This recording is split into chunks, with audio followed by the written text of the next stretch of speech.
it moving. Keep it moving. I see you, Nancy. Good to see you, Nancy. Dr. David Bell is in the house.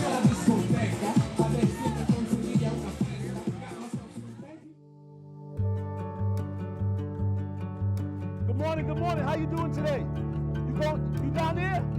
All right, I'll see you there later. Every year on the first Saturday of June, we all come together to do a big hike and a party. We start from different points around Uptown and the Bronx and just hike through Uptown and everyone kind of meets right here in the Sunken Playground. And then we have a big party. We get together, we eat, we celebrate, we have performances, we mingle, and it's a wonderful day.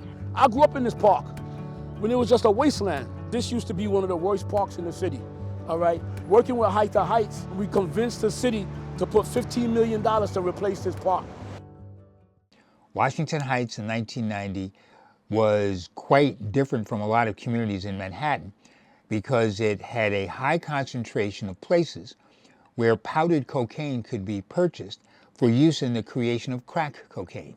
We knew that part of what we wanted to do in public health was not just look at people who were using drugs, but was there about neighborhoods, about settings like Washington Heights that set them apart from other parts of New York where everybody was struggling with drugs, but where the struggle here was particularly noteworthy.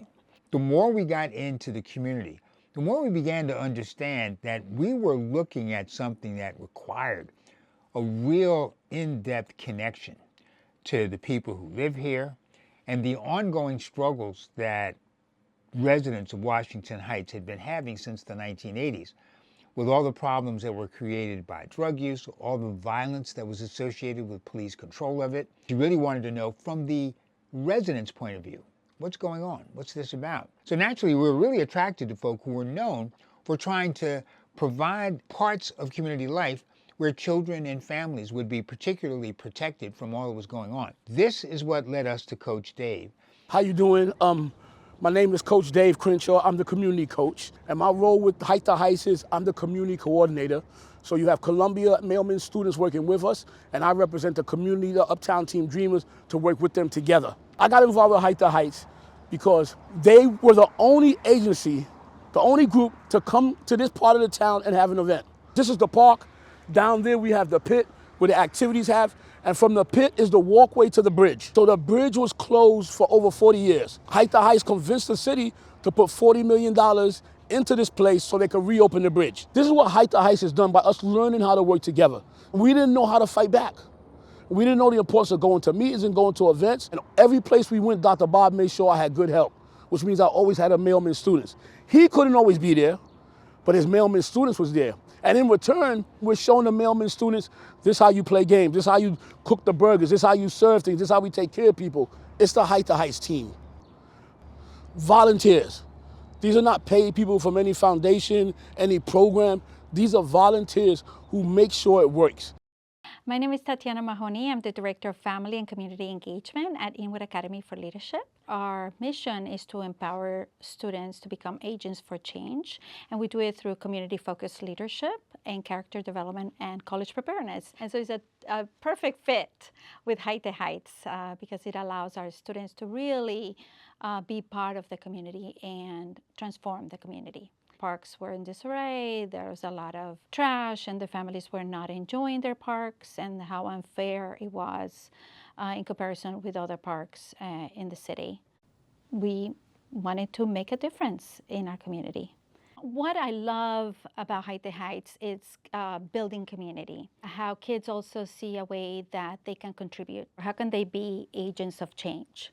Especially during the pandemic, a lot of them got hit with just a lot of loss.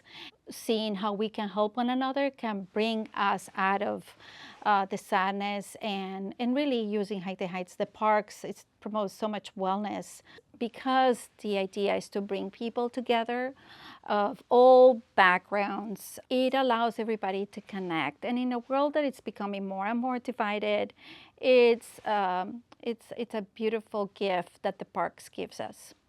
Our poets, The first one is going to say a poem that she wrote in English, and the second one is going. Hi, I'm Audrey Jenkins. I have been involved in Hike the Heights as a mostly volunteer coordinator for 8-9 years now. I was a student at Mailman School of Public Health, 2015 to 2017. Hike the Heights, when I think about it, I think about a family, a community of folks who have come together around this event, and then we are connected all year long, and there's just so much magic that comes out of this. As a public health student, if you're interested in having an impact, I think there's no better place to learn about how to actually reach and connect and build relationship with people in the community than an event like Hike the Heights. So you learn all the different layers that go into creating an event that is by and for the community. And if you want people to be engaged in whatever public health efforts and programming you have, this is an example of that. And you can immediately get involved and learn the history of it, learn who's been involved, learn about organizations and individuals who are just really activated and interested in this. It can be really exhausting. And the more people who come together to actually do it, the less exhausting it gets, because you can have people who bring their skill, their interest, and they'll take that piece of the event and they'll build it out, and then you all bring it together. That's the potluck idea. So I was able to take what I was learning in the class, learning about health inequities, learning about the structural inequities that we can see all around us,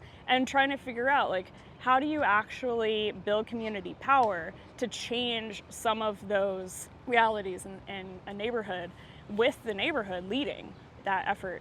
We've got to do more to have people rejoice in what is good about this neighborhood. There are people who spend years at Columbia University's Irving Medical Center and never go to High Bridge Park, which is 6 blocks away. Part of the idea of let's explore the community meant also confronting the stigma that is attached here at Columbia to doing anything on the other side of Broadway. We, unfortunately, as an institution, spend way much more time talking about the community, in quotes, but not actually being in the community. Having it be such a struggle to get people out of a classroom to explore communities in some way that is so facilitated by walking, feeding people, entertaining kids, and having fun.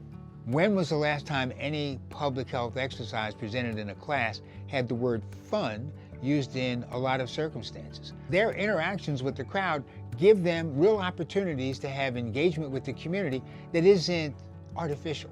Something that's very important for Mailman students to know: you're going to come into this community, things are going to go wrong, just like real life. It's okay to make mistakes.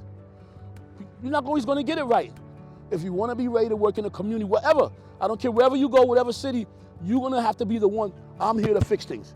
When everyone else gets sad and depressed, we don't do that. We were trained for this. We're built to make things better. Okay, next question.